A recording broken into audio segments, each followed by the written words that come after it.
Hey, what's going on, Bridgepoint? Thanks so much for joining us for this week's devotional. For this week, I actually wanted us to look in the book of Psalms, chapter 37, and it says this: "Don't worry about the wicked or envy those that do wrong, for like grass, they soon fade away. Like spring flowers, they soon wither. Trust in the Lord and do good.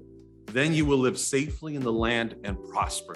Verse 4, "Take delight in the Lord, and he will give you your heart's desires. Commit everything you do to the Lord. Trust him, and he will help you." You know, many of us have jobs, or if we don't have jobs, we also encounter problems, issues, people in our family, or even just situations at home. You know, we got bills to pay, we got goals that we want to meet.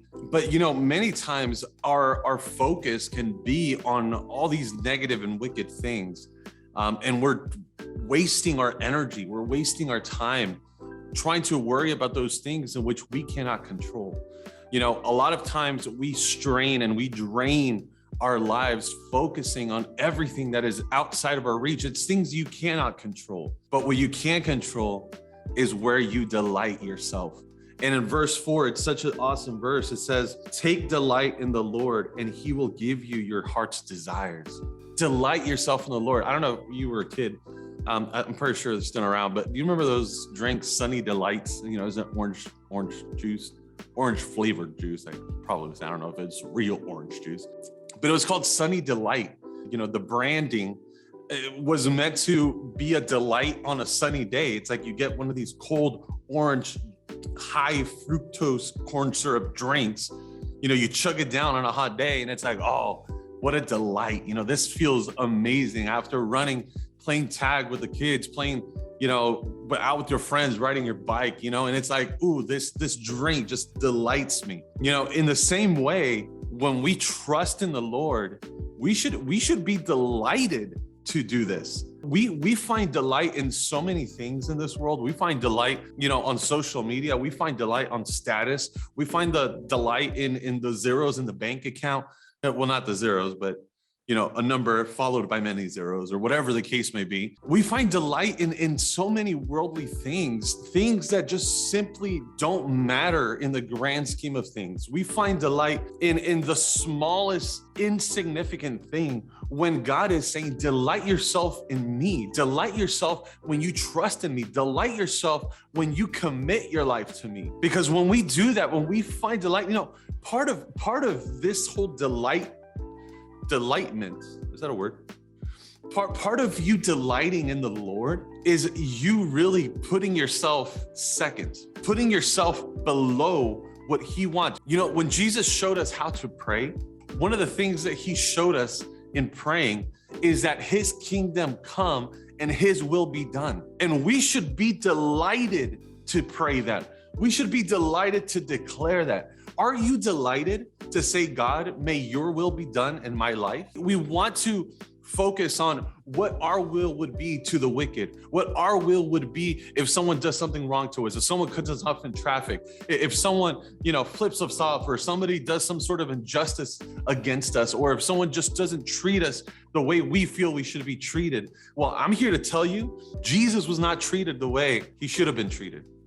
So what makes you think that reacting the way that we react many times when we're not treated the way we should be treated isn't anything godly?